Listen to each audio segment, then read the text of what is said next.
에듀윌 유료 회원만의 남다른 서비스.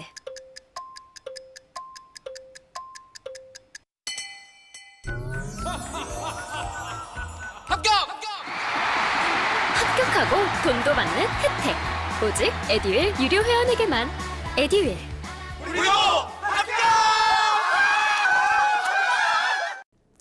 자, 이제는 사회 환경 쪽으로 이제 건너가 봐야 되겠죠. 사회 환경 분야로 들어가 보도록 하겠습니다. 아, 요것도 심각합니다. 아, 이거 20대 빌라왕이 사망했다. 이게 자살을 한 걸로 보여지는데 20대 빌라왕 사망 소식이 있었고요. 그 전에 40대 또 이 빌라왕이 사망하는 일이 있었습니다. 그래서 이게 지금 문제가 되는 건 이 보증금이거든요. 빌라 같은데, 빌라나 오피스텔 같은 데에 보증금 걸고 들어간 분들이 있단 말이에요. 그러니까 전세 같은 걸로 특히 들어갔다 이렇게 하면 그 전세금이니까는 상당히 그 보증금 액수가 클 거예요.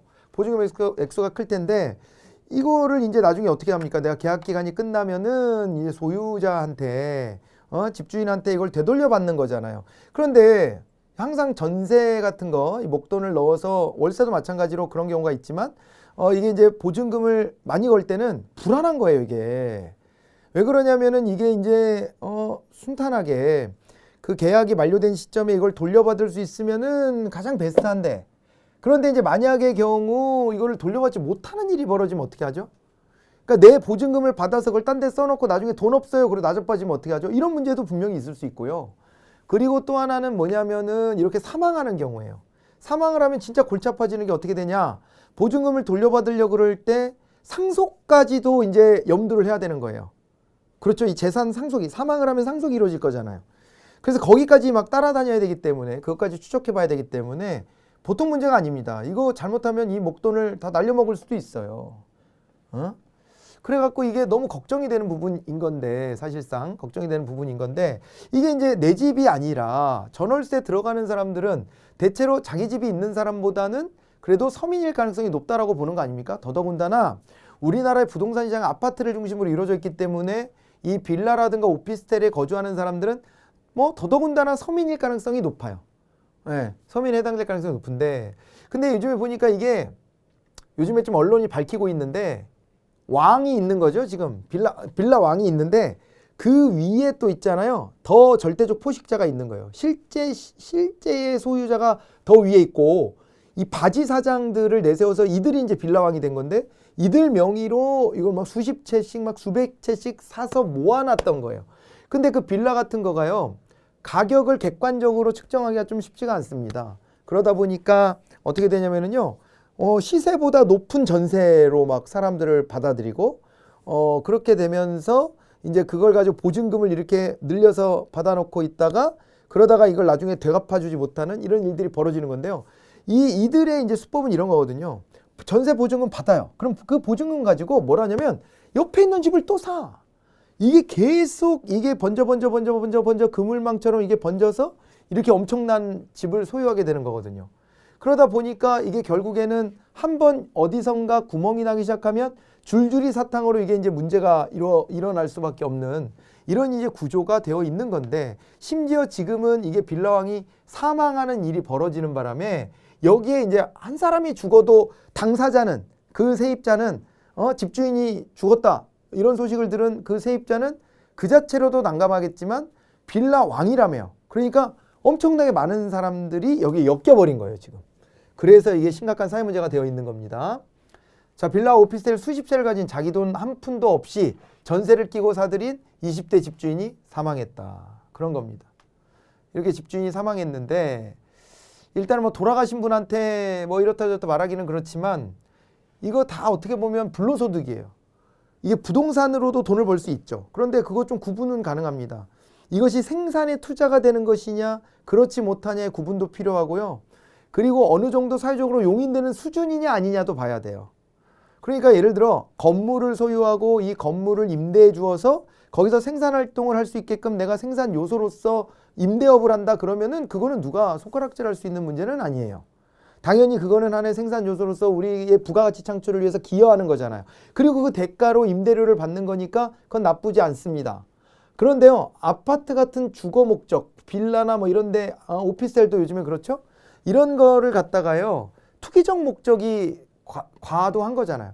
시세 차익을 노린 거예요, 지금. 시세 차익을 노리고 이 집들을 막 사들여요. 이게 이제 부가가치 창출을 도와주기 위한 게 아니라 시세 차익을 노리고 막 사들이고, 그것도 사회적으로 그래도 뭐 전월세 들어가야 될 사람도 있어야 되니까 뭐 다주택자도 존재할 수밖에 없는 거죠, 구조적으로. 그래서 이제 용인되는 범위가 있어요, 사회적으로. 그래도 뭐 집 하나 뭐 이런저런 필요로 하나가 아니라 한 2개, 3개 뭐 이렇게까지 가지면 사람들이 그렇게까지 손가락질은 안 할 수도 있어요. 그건 뭐 사람에 따라 이제 비판하는 수위가 좀 다르겠지만, 그런데 이제 이렇게 무슨 왕 이렇게 된 경우는요, 이건 심각한 거예요. 사회가 용인하는 수준을 넘어가고 자기 돈도 없이 이렇게 한 거잖아요. 그러면서 불로소득을 거두려고 했던 거라, 이분이 어떤 계기로 어떻게 엮여서 이렇게 됐는지는 몰라서 이분 개인을 놓고 막 비난하는 게 아니고요. 그게 아니라 이렇게 이제 이런 이제 행태들이 사회적으로 용납되기는 어렵다는 거예요. 그러니까 기사화가 되는 거예요. 사람들마다 나도 건물주 하고 싶고, 나도 아파트 몇 채 가지고 그 시세차익도 거두고 싶고, 이런 욕망들은 다 있잖아요, 대부분의 사람들이. 그렇기 때문에 그런 거는 뉴스거리가 안 돼요.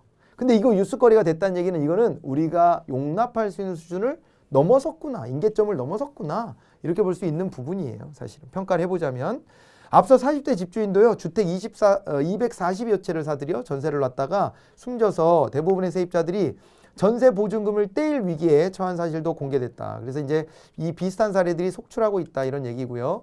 세입자가 집주인에게 계약 해지를 통보하는 단계부터 차질이 생겨버리기 때문에, 이런 경우에 집주인이 사망하면 보증보험에 가입한 세입자도 이제 HUG로부터 대신 보증금을 받는데 어렵다. 도시주택 보증공사가 있는데, 여기서 이제 전세 보증금 같은 것에 대해서 전세 대금에 대해서 보증을 서준단 말이에요. 그래서 이걸 못 돌려받게 되는 일들이 있으니까, 기존에도 이거를 이제 보험 형식으로 보증을 서서 들어놓는 거예요. 이게 가능했는데, 그런데 아무튼 이 처리를 하려고 해도 어떻게 하는 거예요? 계약 해지를 통보받고 뭐 절차들이 필요한데 집주인이 죽어버렸어. 심지어 어떤 경우에는, 지금 앞에 경우에서는요, 그 상속관계까지 찾아 들어가야 되는데 상속인도 찾을 수가 없대, 지금. 그러면 어떻게 해요, 이 세입자들은? 이 돈 어떻게 처리를 해서 이걸 돌려받아야 되나요? 보증보험까지 드러났는데도 이게 안 되는 거잖아요, 지금. 처리가 안 되는 거예요. 이 심각한 겁니다, 지금. 그래서 피해자들은 악성 임대인 보유주택 공지를 의무화해야 되고, 피해자 전세자금 대출 연장 같은 거와 같은 전세 사기 피해 방지를 위한 정부 대책이 있어야 된다고 지금 촉구하고 나서고 있는 상황이다. 이거 심각한 사회 문제로 하나 좀 봐두시면 좋겠습니다. 그나마 그래도 이 보증금을 보증으로 맡겨놓은 경우는, 보증보험에 든 경우는 그나마 다행이에요. 근데 그렇지 않은 경우들도 꽤 많아요. 그래서 그런 경우에는 진짜 이거 큰일 난 겁니다. 앞으로 이제 이 주거의 불안정 상황에 빠져버리게 될 사람들이 꽤 많아질 수도 있어서, 정부도 이거 그냥 이거 민간이 자기들끼리 맺은 계약이니까 나는 모르는 일이에요, 이렇게 넘어갈 수 있는 부분은 아닌 것이다. 이렇게 이제 판단이 되죠. 자, 이제 그렇게 보시고, 그 다음에요, 국제 외교로 가보겠습니다.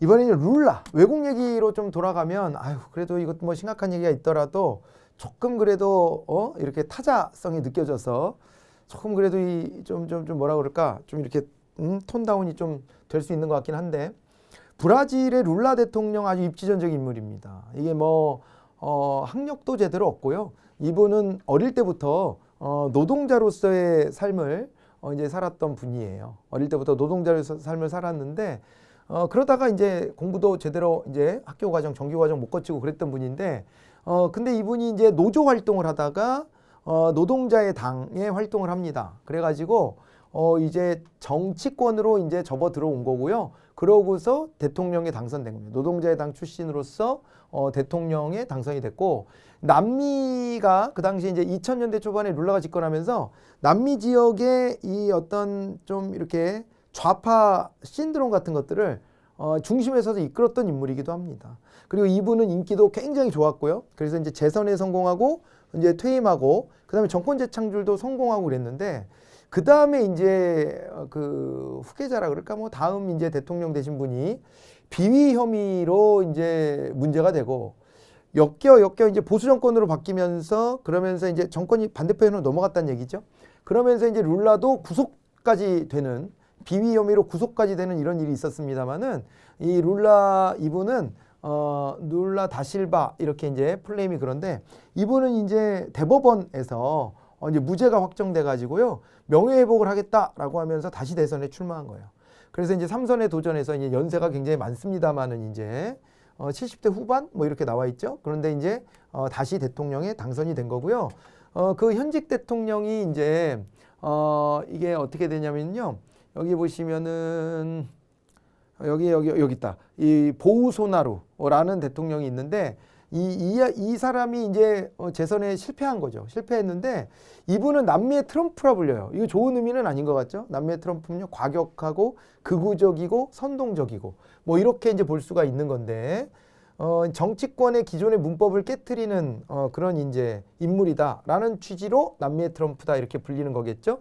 그런데 이제 이 양반이 결국에는 선거에서 아깝게 졌죠. 1점 몇 % 차이로 이제 낙선을 하고 룰라가 이제 저 3선에 성공을 하게 된 겁니다. 상당 기간 이제 떨어져 있었지만 어쨌건 다시 대통령이 됐고요. 여기 나왔네. 78세. 예, 그래서 이제 집권 3기를 시작했는데 이제 보우소나루가 자기가 이제 다음 대통령한테 이제 이게 요 띠를 이제 자기네 이제 국기 색깔하고 같은 띠를 건네주고 가야 되는데 이런 거를 다 무시하고 그냥 떠나버렸어요. 왜냐하면은 자꾸 얘기하는 게 이거 부정선거다. 이렇게 자기가 집권기에 선거했는데 자기 집권기에 치른 선거인데 부정선거라고 하면서 선거 부정을 얘기하면서 이 선거가 결과가 잘못됐다, 왜곡됐다 뭐 그런 거를 자꾸 얘기를 하더라고요. 그러면서 이제 이제 떠나버렸고요. 룰라는 지금 이제 어떤 과제를 끌어안게 됐냐면 원자재 가격 상승으로 손쉽게 경제 정책을 실행할 수 있었다. 과거의 얘기입니다. 이거는 룰라가 과거 집권기에는 그때가 좀 좋았어. 브라질이 경제 상황이. 그래가지고 이제 자신이 이제 좌파적인 경제 정책을 썼을 거 아닙니까? 그 정책이 잘 먹혀들었지만 그게 좀 여지도 있었지만 근데 지금은 너무 어려운 경제적 여건 속에서 과연 예전에 했던 그 정책들을 유지할 수 있을까가 걱정이라는 겁니다. 여기 이제 보시면 보우사 파밀리아라는 정책을 만들어서 이걸 가지고 이제 예전에 대통령 할 때 그때 이제 이걸로 빈민 가구들의 구제책도 성공하고 그랬지만 지금은 이제 이거를 할 수 있는 국가의 재정적 여력이나 이런 게 좀 부족하지 않는가 이렇게 좀 보여진다는 거예요. 그러고 있고 그 다음에 또 이제 자국 산업 보호를 위한 보호주의 성향은 강화되고 공기업 민영화는 추동력을 잃을 것으로 전망되어서 여러 이제 환경적 요소들이 별로 좋지는 않다 이런 얘기를 하고 있는 겁니다. 룰라 대통령 그리고 이제 취임 일주일 만에 정치적 불안도 있습니다. 룰라를 반대하고 보우소나루를 지지하는 극우 성향의 폭도들이 브라질 의회와 대통령궁, 대법원 등 최고헌법 기관을 습격해서 점거했대요. 이런 일이 가능한 겁니까 이게? 이건 뭐 쿠데타죠. 이런 거를 우리가 전문 용어로 쿠데타라는 거 아닙니까? 거의 이런 상황이에요. 근데 이게 뭐 지속적으로 자기네가 룰라를 쫓아내고 하겠다 뭐 이런 건 아니어서 쿠데타라고 말하기는 어렵지만 하는 행동은 쿠데타 할 때의 행동과 똑같잖아요. 그래서 이거에 대해서 이제 정치적 불안도 있기 때문에 앞으로 브라질이 어떻게 전개될지 관심 있게 봐야 됩니다. 브라질도 대국이기 때문에 우리가 이제 관심에서 멀리할 수는 없는 그런 국가라고 보셔야 되겠습니다. 남미의 상황 이렇게 봐야 되고요. 북한 안보 쪽으로 한번 좀 넘어가 볼까요? 북한의 무인기 5대가요 남측 영공을 침범하는 일이 있었습니다. 북한 무인기 5대가 12월 26일 남측 영공을 침범해서 강화도 그리고 이제 파주 이런 데 이제 상공을 비행했고 이 중 한 대는요 서울 북부까지 침투했고 심지어 지금 있잖아요 용산의 대통령실까지 들여다보고 간 것 같다 이렇게 얘기가 되고 있습니다. 그래서 군은 무인기를 향해서 기관포 100발을 쐈는데 격추에 실패를 했고요. 그 사이 무인기는 북한으로 돌아가거나 남측 레이더 탐지권을 이탈해 버렸습니다. 그냥 완전 이게 안보 실패가 돼버린 거예요. 안보 실패. 그나마 지금 보수 세력이 집권하고 있으니까 언론도 이 정도로 넘어가 주죠. 이게 이제 진보 세력이 집권하고 있을 때 이런 일이 터졌으면요 뭐 난리가 아니었을 겁니다. 이제 대통령 물러나라고 했을 거예요 아마. 상상해보세요. 안 그랬을까? 북한한테 다 퍼주고 이러더니 뭐 이렇게 됐다에서부터 출발해서 뭐 친북 세력이라 이렇게 된 거 아니냐에서부터 별의별 소리를 다 했을 거예요. 아마도. 그리고 역시 진보는 안보에 무능해 뭐 이런 얘기에서부터 다 했겠죠. 근데 오히려 이 보수 정권에서 터지니까 심각한 문제인데도 쓱 지나가는 분위기예요. 국회에서는 한번 푸닥다리를 하긴 했습니다. 그리고 이게 간단한 문제는 분명히 아니에요. 그러기는 한데 오히려 이거를 반전시켜가지고 이게 이제 북한 무인기가 넘어온 게 옛날에 사드 배치할 때 그 사드 기지를 관측했었던 이 북한 무인기 이후 이제 이게 처음인데 이거를 우리가 이제 오히려 강하게 응징하겠다. 대통령도 되게 세게 발언을 하더구만요. 그죠? 네.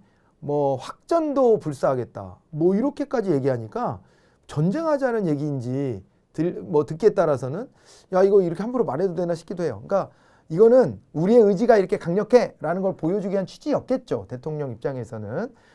그렇긴 했겠지만은 이게 막 이게 거리낌 없이 말들이 막 이렇게 쏟아져 나오는 듯한 모습이에요. 북한이 원래 그러잖아요. 북한이 뭐 불바다를 만들겠다, 뭐 하겠다 이런 얘기를 할 때 저런 채통머리 없는 놈들 저런 식으로 예의 없이 굴고 말이야. 저건 잘못된 거야 라고 우리가 보통 지적해 왔었는데, 그런데 이제 이게 지금 이제 남한 정부도 이런 이제 도발을 당했기 때문에 우리도 이제 강력하게 맞대응을 하고 있고, 그래서 남북이 이제 말에 성찬을 하고 있는 이런 상황이라 좀 불안한 감은 있어요. 한편으로는 뭐 이제 이런 이제 위기 상황에 우리가 직면해 있다라고 보여지는데, 우리도요 지금 보니까 무인 정찰기를 그래서 보복 차원에서 보내버렸습니다. 예, 보내버렸고, 그래서 이제 한국 군용기가 군사 목적으로 북한 상공에 진입한 것 잠깐 들어갔다 나오긴 했는데 그래도 북한 하늘에 진입했다 나왔다는 거예요. 우리가 당한 걸 생각하면 뭐 장난 아니지만 그렇다고 우리가 북한하고 똑같이 굴 수는 없잖아요. 북한은 막가자는 식으로 나올 수도 있어요. 그럴 때 우리가 이제 그것에 대해서 그 다음 카드가 없는 게 문제예요. 그러니까 북한이 막 이렇게 서울까지 왔다 갔다고 해가지고 우리가 이제 똑같이 평양까지 이걸 보내버린다? 이렇게 되면은 진짜로 확전이 일어날 수 있잖아요. 대통령이 강하게 상대방을 경고한다는 차원에서 세게 말할 수는 있겠지만은 그렇다라고 해가지고 진짜 우리가 전쟁을 하면 잃을 게 많은 우리 입장에서는 감당할 수 없는 결과가 초래될 수 있습니다. 약간의 소요 사태만으로도 이거는 감당하기 어려워요. 그렇기 때문에 우리는 좀 신중하게 접근하기는 하는 건데, 그렇다고 그냥 넘어갈 수는 없다. 그래서 북한 영공으로 우리가 좀 넘어갔다가 왔다. 뭐 이런 겁니다. 뭐 고작 이거 해놓고 뭐 대응했다 그러냐 이런 분들도 있던데, 그렇게 또 함부로 말하면은 그러면은 진짜 전쟁 나기를 원하나요? 그건 아니잖아요. 그래서 참 골치가 아픕니다. 북한 문제가 이렇게 관리하기가 참 힘들어요. 그런 것들을 한번 고민해 봐야 될 것 같고, 한국방공 식별구역이 있습니다. 한국방공 식별구역.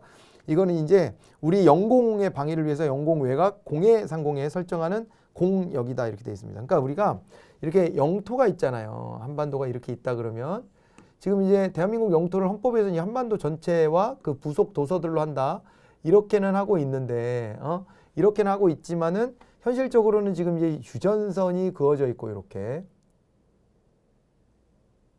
휴전선이 그어져 있고, 그럼 우리가 실효 지배하고 있는 건 이 남쪽 지역이란 말이에요.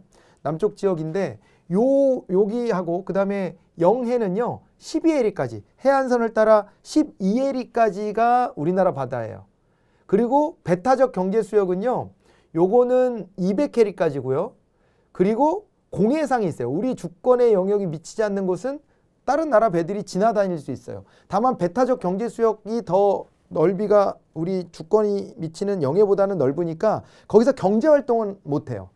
200해리 안에서는. 그래도 지나는 다녀요. 그게 공해입니다. 그런데 원래 이제 영공은 우리 영토와 영해가 이렇게 이제 둘러쳐질 거 아니에요? 예, 둘러쳐지면 여기도 당연히 포함이 돼야 되고 이렇게. 그래서 우리 영해가 있으면은 영해까지는 우리 주권 범위니까 여기는 함부로 지나다닐 수도 없습니다. 그런데 이제 지나다니는 거 그 바깥의 바다에 지나다니는 건 돼. 그런데 우리의 또 경제 수역에서 경제 활동을 하는 건 안 돼요. 그렇게 이제 보시면 되고, 영공은 여기 위에 하늘이 영공이에요. 그런데 공해상으로도 함부로 외국의 비행기가 못 들어오게 우리가 한국 방공 식별구역이라는 걸 설정해 놓고 있다는 겁니다. 그거를 이제 개념을 정리해 놓으시면 좋겠습니다. 자, 여기까지 이번 시간에 좀 보고요. 다음 시간에는 문화 미디어부터 이제 마무리 지어보도록 하겠습니다. 수고하셨습니다. 에듀윌 합격 패스.